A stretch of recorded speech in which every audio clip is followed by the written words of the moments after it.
بتحب الأفكار السهلة والعملية؟ مش هتلاقي أسهل من الفكرة دي.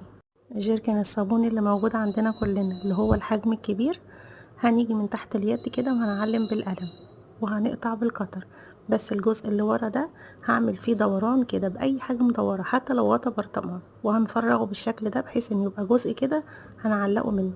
هنلف على اليد او العلقة اللي عملناها دي، هنلف عليها خيط، اي خيط موجود عندك مش هيقول لا، وهنغلف الحرف بتاعه من فوق بأي شريط عندك موجود. أنا غلفته بشريط الستان الجميل ده.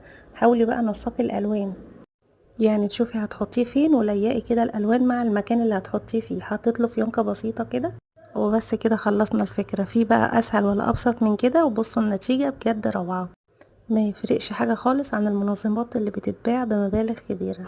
بصي بقى النتيجة بجد منظم هايل، مساحته حلوة قوي.